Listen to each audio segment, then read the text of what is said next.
Good morning students. हम पिछली class में पढ़ रहे थे कि स्विट्जरलैंड को प्रत्यक्ष लोकतंत्र का घर क्यों कहा जाता है, और हमारे इस टॉपिक में हमने पढ़ा था कि स्विट्जरलैंड में प्रत्यक्ष लोकतंत्र के उपकरण आज भी वहां पर प्रचलित हैं। तो हमने वहां पर जो है आरंभक और लोक निर्णय के बारे में पढ़ा था कि लोक निर्णय जिसे हम जनमत संग्रह कहते हैं और आरंभक जिसे हम इनिशिएटिव कहते हैं, तो वहां पर ये प्रक्रिया आज भी वहां पर मौजूद है और ये प्रत्यक्ष लोकतंत्र के उपकरण है। तो स्विट्जरलैंड में आज भी हमें वहां पर शासन व्यवस्था में देखने को मिलते हैं। तो हमने आरंभक का अर्थ और प्रयोग पढ़ा था और ये पढ़ा था कि आरंभक के दो प्रकार सविन्यासित या निर्मित आरंभक हमने पढ़ा था, और उसके बाद में हम आरंभक का दूसरा प्रकार पढ़ते हैं अविन्यासित आरंभक। तो देखिए अविन्यासित आरंभक हमने पिछली कक्षा में सविन्यासित आरंभक पढ़ा था। अब हम आरंभक का दूसरा प्रकार पढ़ते हैं अविन्यासित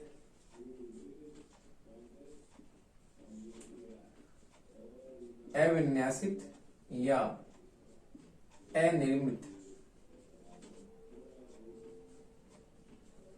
आरंभक।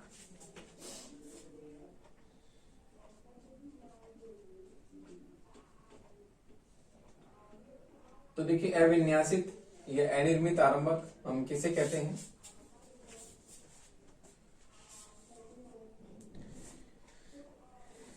इसके अंतर्गत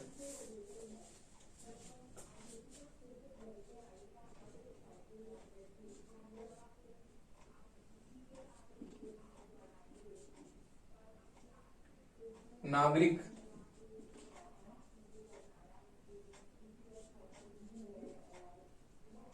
यानी मतदाता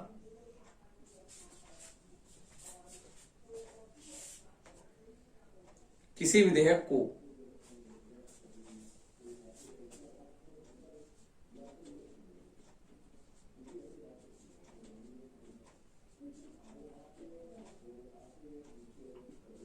पूर्ण निर्मित रूप में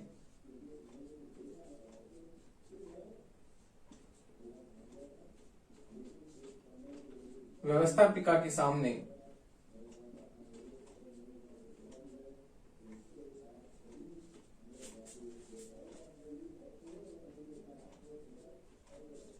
नहीं रखते हैं।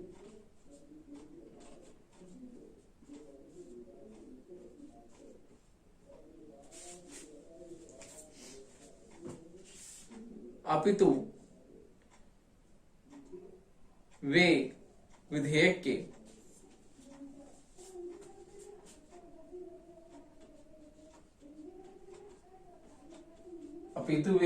के कुछ आधारभूत सिद्धांतों को ही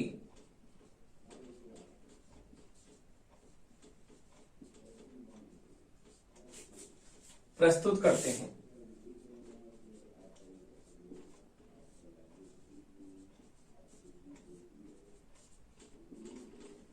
तो देखिए आधारभूत सिद्धांतों को ही प्रस्तुत करते हैं। तो इस प्रकार से हम देखते हैं कि अविन्यासित या अनिर्मित जो आरंभक है उसमें केवल हम जो मतदाता हैं वो किसी विधेयक के पूर्ण निर्मित रूप में व्यवस्थापिका के सामने नहीं रखते हैं, अर्थात जिस रूप में उसको बनाया जाता है उस रूप में वो उसके सामने नहीं रखते हैं, अपितु वे विधेयक के कुछ आधारभूत सिद्धांतों को ही प्रस्तुत करते हैं। पूरे विधेयक को प्रस्तुत नहीं करते, केवल आधारभूत जो भी मेन फीचर्स हैं उस विधेयक के उस आधारभूत सिद्धांतों को ही प्रस्तुत करते हैं। तो हम कहते हैं ये किस प्रकार का आरंभक है? अविन्यासित या अनिर्मित आरंभक। तो देखिए इस प्रकार हम देखते हैं कि स्विट्जरलैंड में जो इस प्रकार दो प्रकार के हमें आरंभक देखने को मिलते हैं, सविन्यासित व अविन्यासित आरंभक। तो देखिए इस प्रकार स्विट्जरलैंड में ये आरंभक की जो प्रणाली है वो वहां पर प्रत्यक्ष लोकतंत्र का जो है प्रमुख साधन के रूप में हमें प्रयुक्त दिखाई देती है। तो इस प्रकार आरंभक के दो प्रकार हमने पढ़े, सविन्यासित आरंभक और अविन्यासित आरंभक। तो देखिए इस प्रकार हम देखते हैं कि स्विट्जरलैंड में जो है आरंभक पर किस प्रकार जो है लोक निर्णय वहां पर कराया जाता है और जनता किस प्रकार अपनी भागीदारी इसमें निभाती है। तो देखिए अब हम स्विट्जरलैंड के जो है प्रत्यक्ष लोकतंत्र की समीक्षा देखते हैं।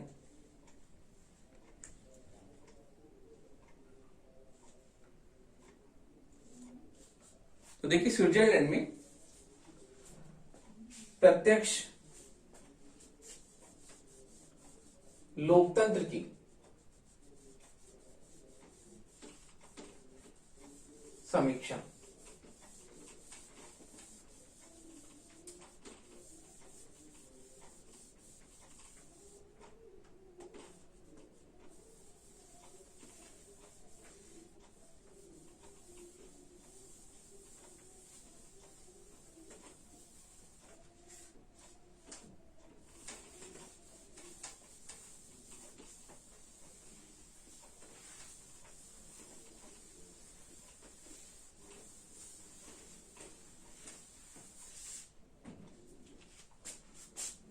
तो देखिए स्विट्जरलैंड में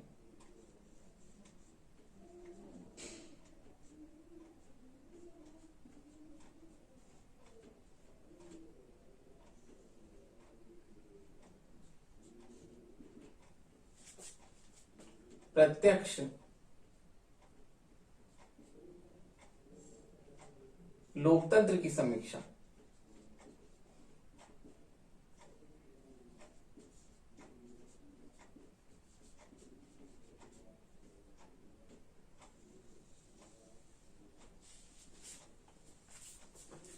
तो देखिए स्विट्जरलैंड में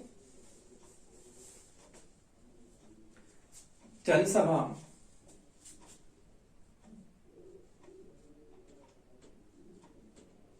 स्विट्जरलैंड में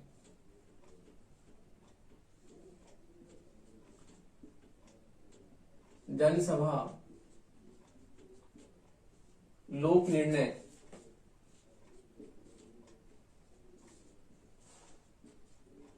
व आरंभक की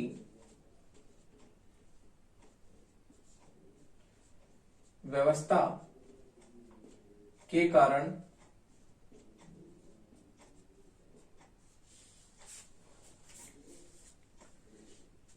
के द्वारा व्यवस्था के द्वारा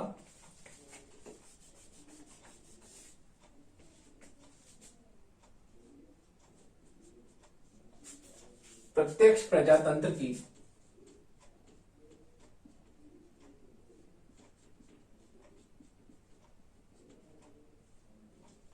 स्थापना की गई है।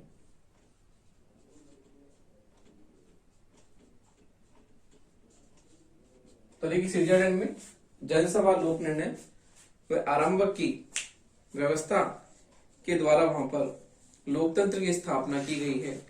और अब हम देखते हैं कि वहां पर जो है लोकतंत्र का किस प्रकार हमें प्रत्यक्ष रूप हमें देखने को मिलता है। तो देखिए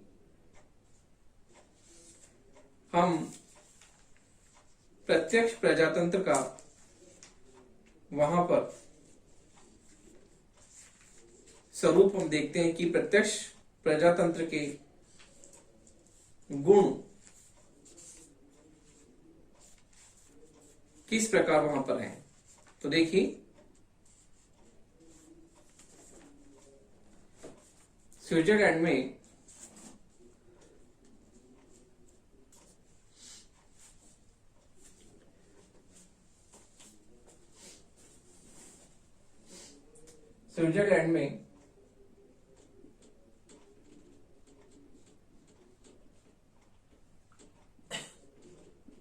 प्रत्यक्ष प्रजातंत्र के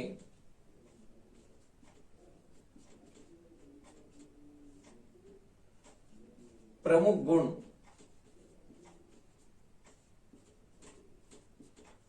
इस प्रकार है।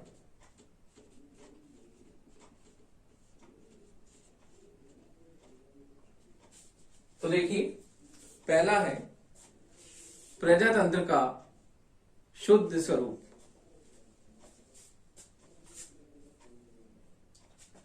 तो देखिए, प्रजातंत्र के प्रमुख गुण हम देखते हैं स्विट्जरलैंड में किस प्रकार से हैं।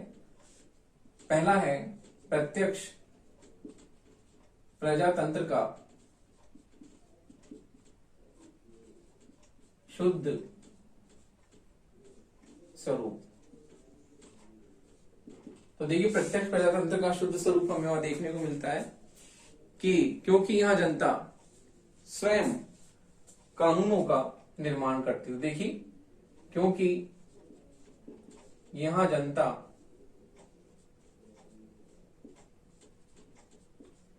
स्वयं कानूनों का निर्माण करती है, तो इसलिए हमें वहां पर प्रत्यक्ष प्रजातंत्र का शुद्ध स्वरूप हमें देखने को मिलता है कि जनता स्वयं कानूनों का निर्माण स्वयं करती है और हमें जो लोकतंत्र की परिभाषा है कि प्रत्येक व्यक्ति का इसमें हिस्सा होता है, वो वहां देखने को मिलती है। तो देखिए, अगला है राजनीतिक प्रभुसत्ता द्वारा कानूनी प्रभुसत्ता का नियंत्रण। राजनीतिक प्रभुसत्ता द्वारा कानूनी सत्ता का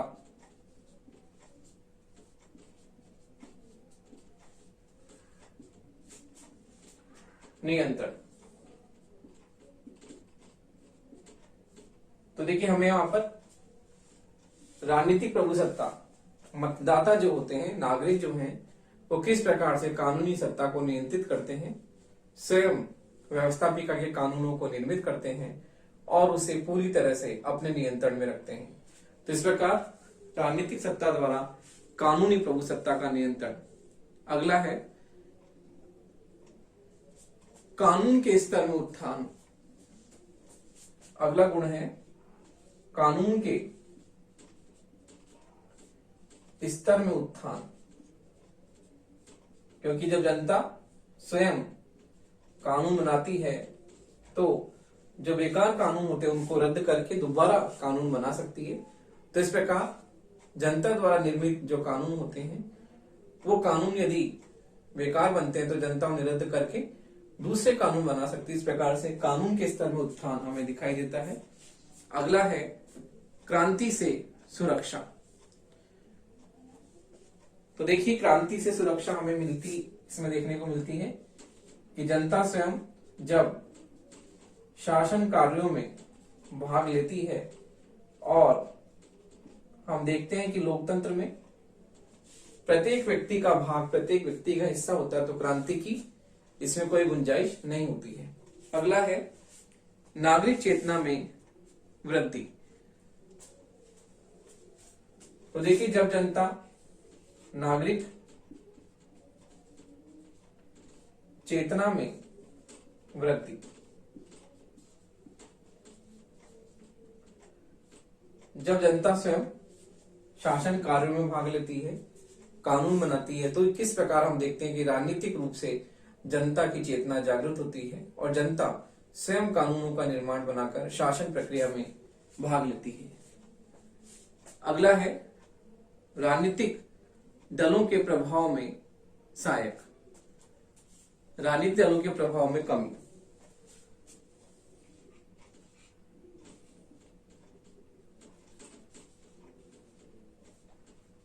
दलों के प्रभाव में कमी, क्योंकि हम देखते हैं कि राजनीतिक दल किस प्रकार से लोकतंत्र में इनका सफल जो होता है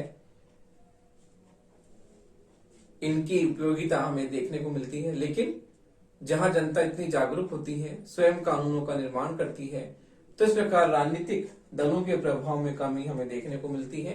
क्योंकि लोकतंत्र में राजनीतिक दल ही क्या करते हैं, नीति निर्माण करते हैं, कानून निर्माण करते हैं, शासन प्रक्रिया में पूरी तरह से इन्हीं की भागीदारी होती है। लेकिन जब जनता स्वयं जागरूक होकर शासन कार्य में भाग लेती है, तो इनके प्रभाव में कमी जो है वो बिल्कुल सहज रूप से दिखाई देती है। अगला है जनता व विधायकों के बीच लगातार संपर्क। तो देखिए, जनता व विधायकों के बीच लगातार संपर्क, जनता व विधायकों के बीच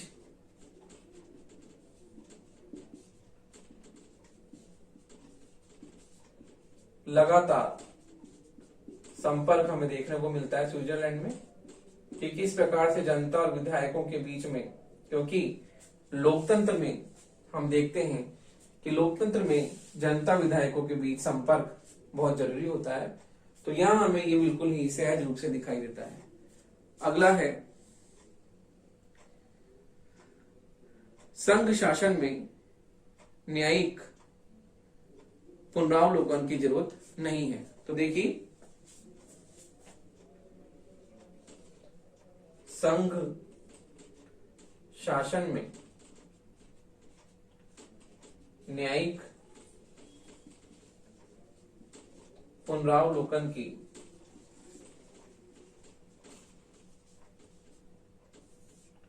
जरूरत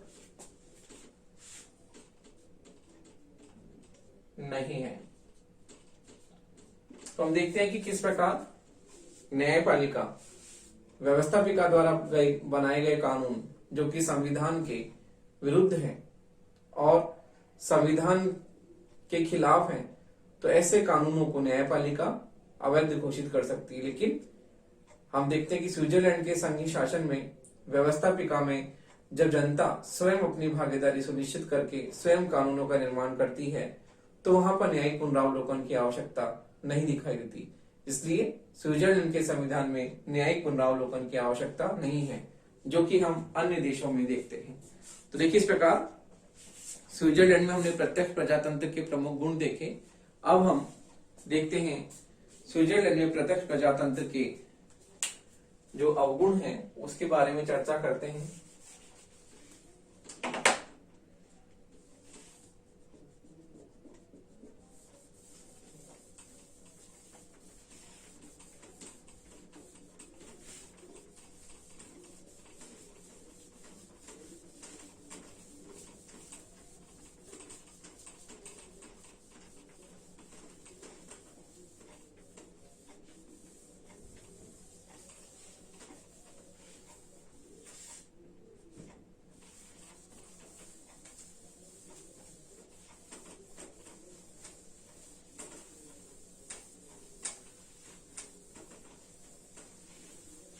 तो देखिए, प्रत्यक्ष प्रजातंत्र के अवगुण।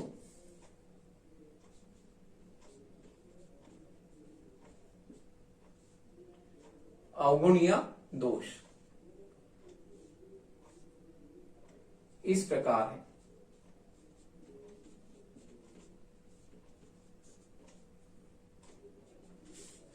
तो देखिए, गुण के साथ ही अवगुण भी है। हम देखते हैं कि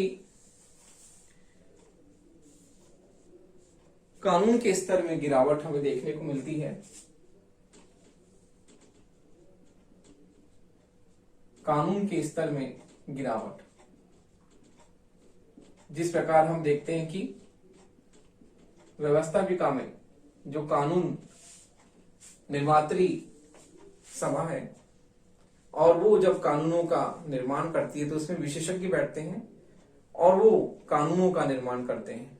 जबकि हम देखते हैं कि सामान्य जनता जो होती है वो इतनी विशेषज्ञता लिए हुए नहीं होती है कि किस प्रकार से कानूनों को निर्मित कर सके। तो इसमें विशेषज्ञता का अभाव हमें देखने को मिलता है। तो हम देखते हैं कि कानून के स्तर में गिरावट इसमें होती है। अगला है क्रांति से सुरक्षा की गारंटी नहीं है।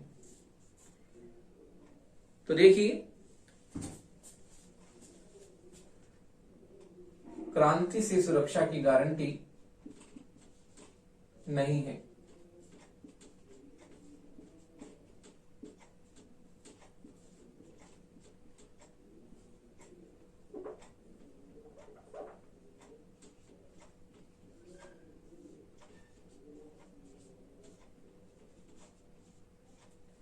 तो हम देखते हैं कि जब जनता कानून का निर्माण करती है तो जनता में बहुसंख्यक जो होते हैं वो किसी भी विषय को लेकर उनमें सहमति हो सकती है, लेकिन अल्पसंख्यक जो होते हैं, अल्पसंख्यक के हित उसमें नहीं होते हैं, बहुसंख्यक के हित होते हैं। तो हम देखते हैं कि अल्पसंख्यक जो है उनके हितों की पूर्ति नहीं होती है। तो इस प्रकार इसमें क्रांति की हम देखते हैं गुंजाइश हमें देखने को मिलती है कि जो अल्पसंख्यक वर्ग है उसमें निराशा पैदा होती है और अराजकता की स्थिति हो सकती है। अगला है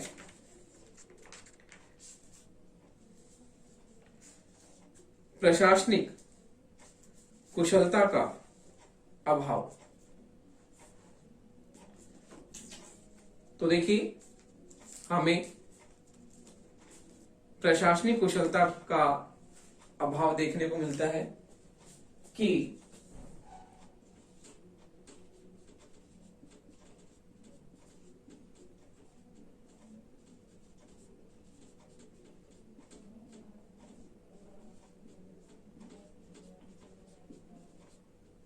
किस प्रकार से व्यवस्थापिका में विशेषज्ञ होते हैं, प्रशासनिक कार्यों को कुशलतापूर्वक संचालित करते हैं, लेकिन सामान्य जनता उतनी जो है एक्सपर्ट नहीं होती है, तो इसलिए प्रशासनिक कार्यों का कुशलतापूर्वक संचालन नहीं हो पाता है। ये भी इसकी सबसे बड़ी कमी है। अगला है लोक निर्णय जनमत का दर्पण नहीं है। तो देखिए लोक निर्णय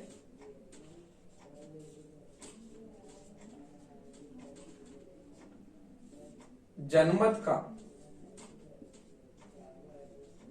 दर्पण नहीं है।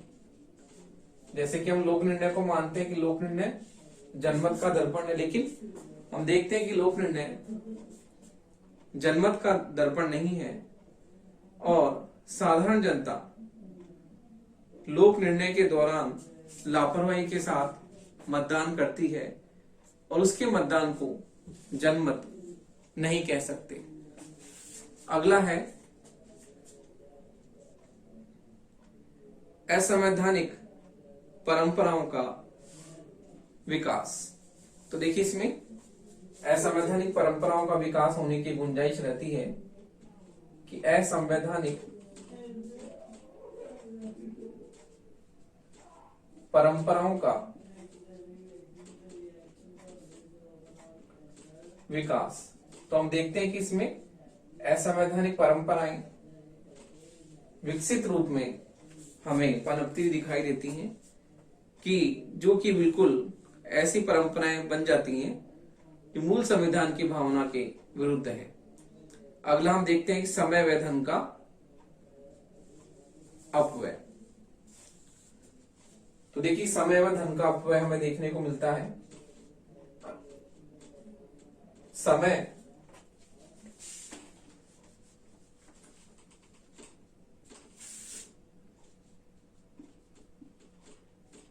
व धन का अपव्यय।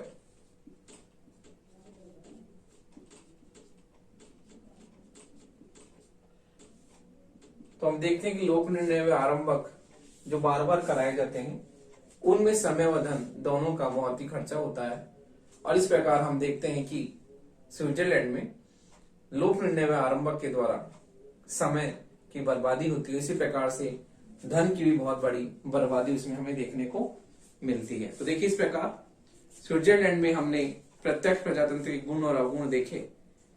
अब हम देखते हैं कि स्विट्जरलैंड में किस प्रकार से यह प्रणाली सफलतापूर्वक कार्य कर रही है। तो देखिए हम स्विट्जरलैंड में प्रत्यक्ष प्रजातंत्र की जो है सफलता के कारण देखते हैं कि वहां पर प्रत्यक्ष प्रजातंत्र आज भी सफलतापूर्वक जो है कार्य कर रहा है।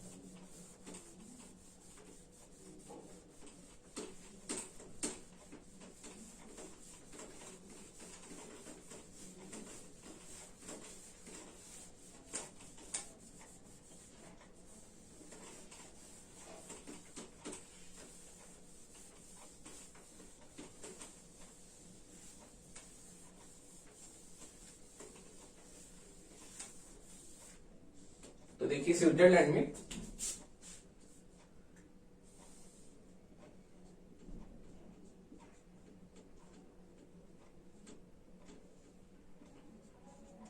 प्रत्यक्ष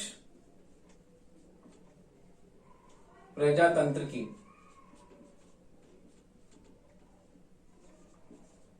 सफलता के कारण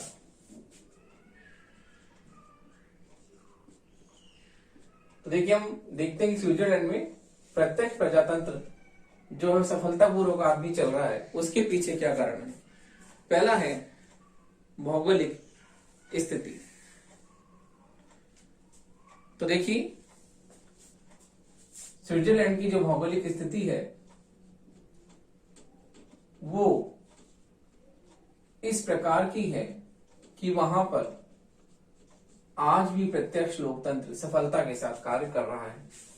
तो हम देखते हैं किसी भी शासन व्यवस्था में भौगोलिक स्थिति का महत्वपूर्ण स्थान होता है कि भौगोलिक स्थिति किस प्रकार उस देश की है, और स्विट्जरलैंड की भौगोलिक स्थिति इस प्रकार की है कि वहां पर प्रत्यक्ष लोकतंत्र आज भी सफलता के साथ में कार्य कर रहा है। अगला हम देखते हैं स्विस नागरिकों का चरित्र व उसको बनाए रखने वाली परिस्थितियां। तो देखिए स्विस नागरिकों का चरित्र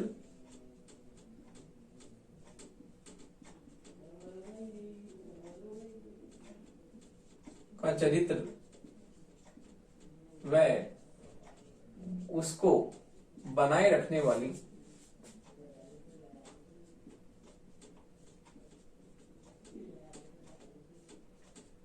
परिस्थितियां।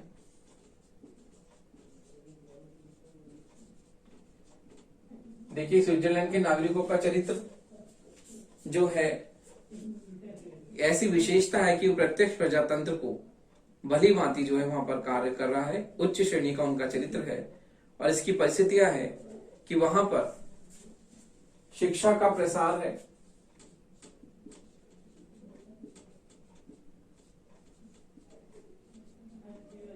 स्वतंत्र प्रेस है,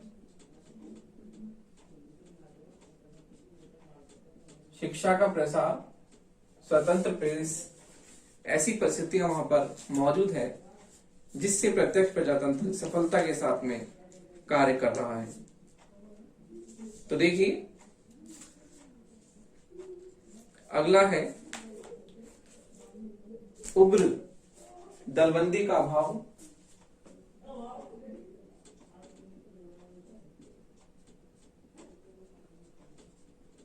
उग्र दलबंदी का अभाव,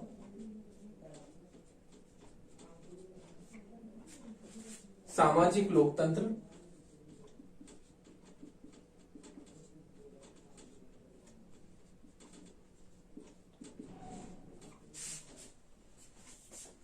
सामाजिक लोकतंत्र, स्थानीय स्वशासन की सुदृढ़ स्थिति,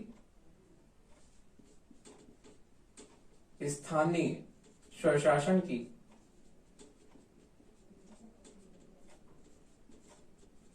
सुदृढ़ स्थिति। तो ये परिस्थितियां वहां पर इन कारकों के द्वारा है कि वहां पर आज भी जो लोकतंत्र सफलतापूर्वक संचालित हो रहा है। अगला है अंतर्राष्ट्रीय राजनीति में तटस्थता की नीति। तो देखिए अंतर्राष्ट्रीय राजनीति में तटस्थता की नीति स्विट्जरलैंड द्वारा अपनाई जाती है कि किसी के घरेलू व आंतरिक मामलों में हस्तक्षेप नहीं है। तटस्थता की नीति है जो कि लोकतंत्र में बहुत ही इसे मजबूत करती है। अगला है प्रजातंत्र की ऐतिहासिक परंपरा।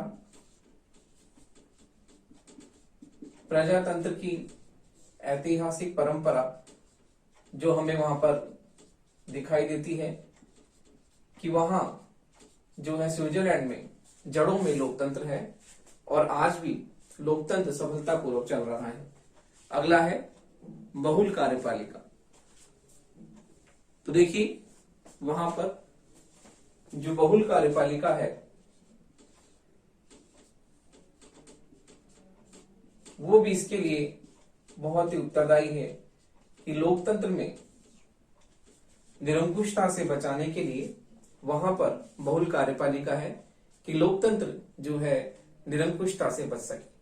तो इस प्रकार हम देखते हैं कि स्विट्जरलैंड का लोकतंत्र वास्तव में प्रत्यक्ष लोकतंत्र का शुद्ध स्वरूप हमें वहां दिखाई देता है और आज भी लोकतंत्र जो है वहां पर सफलतापूर्वक संचालित हो रहा है।